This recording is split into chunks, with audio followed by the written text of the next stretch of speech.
welcome back to the Citizen channel. Hope you're all staying safe and well, and I continue to look at the history of Manchester City since 1880, and this is a look at season 24-25. Yes, I'm going to look at a bit of pre-season in this one. It's not quite kicked off. We're going to look at from June the 1st 2024, so just at the end of the old season, in with the new. So join me as we look back at the goings on at City. Please, if you are new to the channel, push that subscribe button, push the bell notifications, everything City past, present, and as long as I can keep going. So that'd be great to have you on board. Spread the word, guys, and if you do look through the channel, you'll see stuff on film and TV, another passion of mine.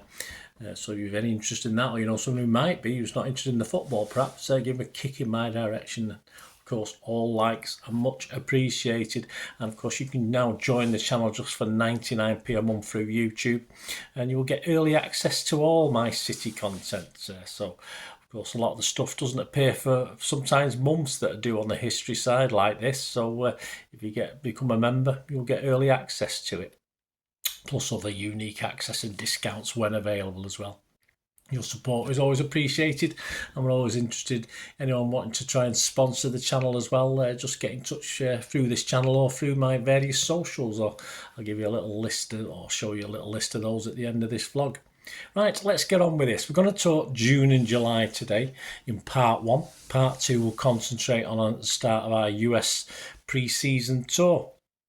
Well, let's go back to the 1st of June. 1st of June 2024, we caused a bit of a ruckus, shall we say. City published a 160-plus page document as they announced that they are suing the Premier League, claiming the associated party transaction rules are unlawful. As I'm recording this, we still do not have an answer to that or what's happened, but I'm sure that will come out.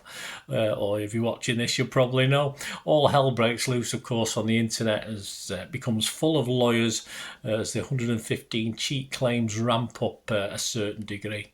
On the 3rd of June 2024, Grealish is left out of the final England squad for the Euro Championship. Stones, Walker and Foden, though, stay in Southgate's squad. I'll have a full list of who's going where in a moment. 7th of June 2024, Ortega extends his contract until the summer of 2026. And as I'm recording this, there's all sorts of rumours about Ederson. Again, you might have an idea depending when you're watching this. On the 8th of June 2024, this is the full rundown of which countries our boys are representing in the Summer Euros. For Belgium, we've got Kevin De Bruyne and Jeremy Doku. For Croatia, Josko Gvardiol and Mateo Kovacic. For England, Phil Foden, John Stones and Kyle Walker. For the Netherlands, Nathan Ake. For Portugal, we'll class Cancelo still as a City player at this point in time. Ruben Diaz, Matheus Nunes and Bernardo Silva. Spain, we've got Rodrigo, and Switzerland, Manuel Akanji. Of course, the Copa America's going on as well, but only one representative, or there would be two, but we didn't know about the other one just yet. Ederson will miss this tournament due to that eye socket injury picked up at the end of last season, of course. But of course, Argentina's squad has Mr. Julian Alvarez in it. 18th of June, the fixture lists are out, and guess what? We play everyone twice. Can't be right, can it? Our eighth season on the trot, starting away from home with a trip to Stamford Bridge to meet Chelsea. On the 19th of June, Manchester music legend and lifelong City fan, of course, Noel Gallagher, who gets where Castrol wouldn't, will be with Pep Guardiola's team every step of the way next season.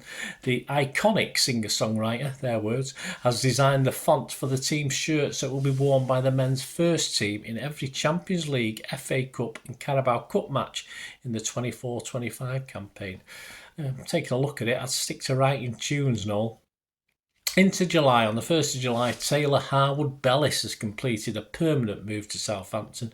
On the 10th of July, City have been granted permission, quite rightly as well, by the FA to wear the 2023 Club World Cup badge during the 24-25 season. No doubt about it. 12th of July, Sergio Gomez completed a permanent move to Real Sociedad. Gomez spent 2 seasons at City after signing in 2022 from Anderlecht, and he made 38 appearances as he helped the Blues win 6 trophies. On the 13th of July, a very busy time for players going, Liam Delap was joined Ipswich Town on a permanent deal, so we'll get to see him this season, won't we? He went on to make a total of 6 senior appearances for City, including his Premier League bow against Leicester in September 2020 and a Champions League appearance away to Sporting in February 2021. Kyle's in a little bit of trouble again, yes, representing England as captain, etc., in various modes as when other people went off the pitch. He was interviewed and he upsets quite a few City fans. Was I upset? I wasn't particularly bothered. I've come to expect this from Kyle. He said that winning the Euros may be more special than the treble. He did this on the eve of the Euro final, of course, with Spain that England reached. But 14th of July, Kyle Walker will have to settle for the treble, won't he? Because he's not won the Euros. He's not bringing that home, as he and Stones and Foden suffer the agony of defeat in the 2024 Euro final to Rodri's Spain. Rodri also won the Player of the Tournament award. One slight blot, he had to come off at half-time with a knock. Hopefully it's I've not heard anything that it's too bad as I'm recording this a couple of weeks after. Over in the US, joy for Alvarez though. Julian Alvarez added another medal to his ever-growing collection with success at the 2024 Copa America. Argentina were 1-0 victors over over Colombia, it begins with C, at the Hard Rock Stadium in Miami Gardens with an extra time goal from Inter striker Lautaro Martinez. 15th of July, those on international duty or not on international duty returned along with Pep to the CFA for pre-season. Yes, it was a bit dull. It did get warmer and sunnier. Returns including Haaland, Grealish, Lewis, Phillips, Bob, and of course Ederson. It looked as though his eye was back intact as well. On the 17th of July, it was announced that Manchester City remain the Premier League's most valuable football club. Well, they've always been valuable to us, haven't they, as fans? According to Brand Finance, who have I think another one or two of us do it, and we're not always top with them. But anyway, Brand Finance noted that the club's brand value has seen an increase of 7% to 1.4 billion. I was hoping for 1.15 billion in fairness, in this year's Brand Finance Football 50 report.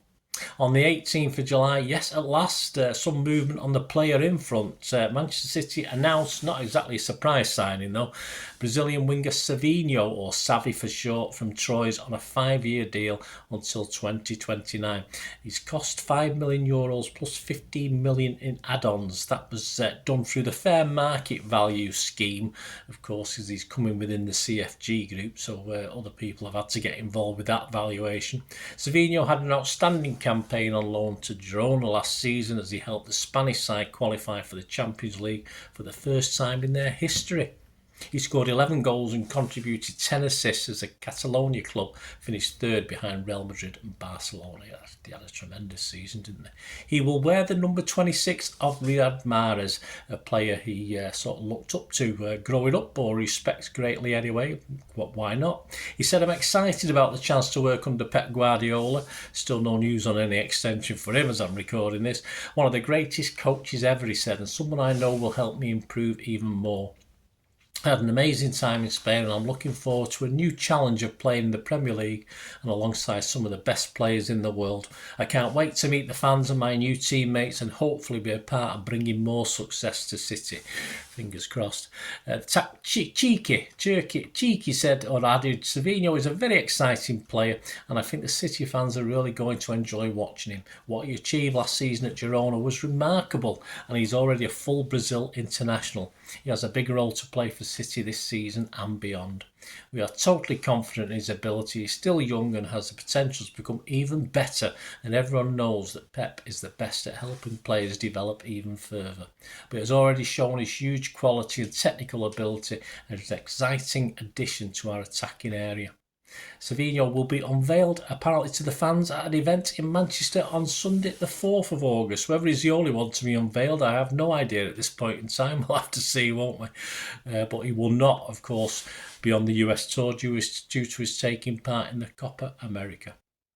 Well, there you go, guys. Join me in part 2. As yes, the US tour begins, and we'll be playing first games in that. I think there's 3 games taking place in July, so part 2 will hopefully have all those 3 and anything else interesting that may have happened in the history of Manchester City since 1880 season 24-25, or certainly pre-season anyway. Please, on screen you will see a list of my other socials and contact details if you want to get in touch with me, as I say, through supporting or sponsoring the channel. That'd be absolutely fantastic. So please make a note of those and get in touch, or just get in touch with anything about City, because it's great to talk about City, isn't it? Absolutely fantastic. Until we meet again, yeah, that's one thing, don't I? Please stay safe, Blues, and anyone else. And yeah, simply come on, City. Bye for now.